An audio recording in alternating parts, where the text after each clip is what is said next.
국기문란이라는 표현을 쓰셨습니다. 저 깜짝 놀랐습니다.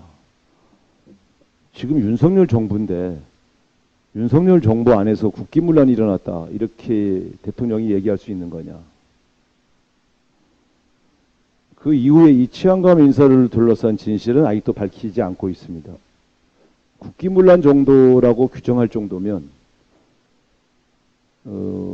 그게 대통령실이든 아니면 행안부 장관이 하든 이게 왜 국기문란인지를 국민들에게 조사를 해서 보고를 해주셔야 되는 거 아닙니까?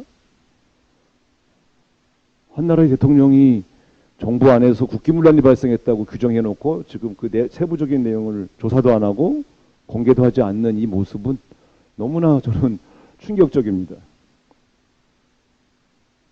국기문란이라고까지 표현을 하신 걸 보면 대단히 충격적인 사건이 있었던 것 같은데 정부 차원에서 이 문제에 대한 진상을 밝히지 않으시면 이거는 국회에서 국정조사라도 해야 되는 것 아니냐. 저는 이렇게 생각합니다. 국기문란이라는 표현에 이를 정도의 충격적인 일이 발생했다면 정부가 밝히든 국회에서 밝히든 이 문제는 국민들에게 소상하게 진상을 보고할 의무가 있다. 저는 이렇게 생각합니다. 두 번째, 고용노동부 장관이 정책을 발표했는데 그 정책 발표는 정부의 공식 입장이 아니다. 이렇게 대통령께서 말씀하셨습니다. 장관의 발표가 공식 입장이 아니면 도대체 누구의 발표가 공식 입장으로 해석해야 됩니까? 이제 앞으로 소위 책임장관제라는 표현을 쓰시면서 지금 정부를 운영하고 있으면서 책임장관이 발표한 게 공식 입장이 아니다 라고 말씀하시면 이제 국민들은 장관의 발표도 정부 입장으로 해석해서는 안 된다는 뜻인지 이해할 수가 없습니다.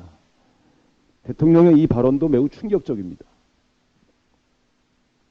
세 번째, 검찰총장의 임명은 왜 이렇게 안 하고 있는 겁니까? 검찰 내부 인사를 누구보다 잘하고 계신 분이 장관과 대검 차장 인사는 해놓고 검찰총장 인사를 미루고 있는 이유는 무엇입니까?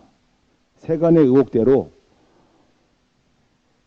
검찰총장을 임명하기 전에 한동훈 사단을 전부 다 검찰에 전진 배치해 놓은 다음에 바지 사장으로 검찰총장을 앉히겠다. 이렇게 의도하고 있다고 하는 국민들의 의혹이 사실입니까? 아닙니까? 왜 검찰총장을 임명하지 않는지 이 문제에 대해서 납득할 만한 해명이 필요하다. 이렇게 주장합니다. 이 세 가지의 사건이 바로 제가 보는 국정난맥상 혼란이 도를 넘었다고 하는 징표가 되겠습니다. 저는 이 문제들을 종합해 볼 때 세 가지를 좀 지적하고 싶습니다. 대통령 집무실 내의 보고 시스템에 문제가 발생한 것이 아니냐. 제가 따로 취재해 본 바에 따르면 고용노동부 장관의 정책 발표의 내용 분명히 청와대와 상의한 것으로 저는 확인했습니다. 경찰의 치안감 인사도 분명히 행안부 담당 자들과 상의가 되었던 것이고 일부 내용은 청와대에도 보고된 것으로 알고 있다. 저는 이렇게 취재가 됐습니다. 그런 측면에서 본다면 대통령에게 보고하지 않은 것인지 대통령이 보고를 들었는데 기억이 나지 않는 것인지 보고를 들었지만 오케이 하지 않았기 때문에 제가 한 것이 아니라고 판단하는 것인지 이 문제에 대해서 저는 대단히 혼란스럽습니다. 저도 여당 경험이 있는데 이렇게 대통령의 입을 통해서 나는 보고받지 못했다거나 내가 결재한 것이 아니라거나 이런 얘기가 막 나오는 걸 보면 좀 이 대통령 집무실 내 이 시스템에 상당히 문제가 발생한 것 같다. 보고 시스템에. 저는 이렇게 보고 있습니다. 두 번째는 고용노동부 장관이 집권 여당에 가서 보고를 했다는데 정책 내용을 고용노동부 장관이 이 정책 내용을 집권 여당과 상의했다는데 그러면 현재 윤석열 정부는 당정청 협의 시스템이 무력화된 것 아닙니까?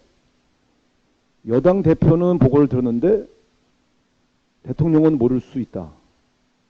이런 시스템이 도대체 어디 있습니까? 이런 국가 시스템이 지금 작동되고 있는 것입니까? 당정청 협의 시스템은 지금 어떻게 진행되고 있습니까? 적어도 문재인 정부 하에서는 일주일에 한 번씩 국무총리, 청와대 관련 수석과 비서실장, 그리고 당의 대표 혹은 정책 담당자가 주기적으로 모여서 일주일간의 현안에 대한 점검을 하고 입장을 공동으로 정리했던 그러한 협의 시스템을 가지고 있었습니다. 지금은 어떻게 되고 있습니까? 왜 이렇게 국가가 혼란스러운 겁니까? 세 번째, 도스태핑에서 진행되고 있는 대통령의 언어가 너무 거칠고 단정적인 것도 우려스럽습니다. 제가 이 문제를 한번 지적했었습니다. 도스태핑이 반드시 이게 좀 위험할 수 있다. 프레스 프렌들리한 정책은 반드시 필요한 것이지만 대통령의 언어가 너무 즉자적이고 거칠고 단정적인 것이 오히려 국가 혼란의 문제로 비춰지고 있지 않느냐 하는 점, 이것도 지적하고자 합니다. 지금의 이 국정 혼란 혹은 안맥상을 조속히 정리해서 좀 안정된 국정 운영 시스템을 복원할 필요가 있다는 점을 조언드리고 싶습니다. 국회가 정상화되면 반드시 이 문제들도 점검해 나가도록 하겠습니다.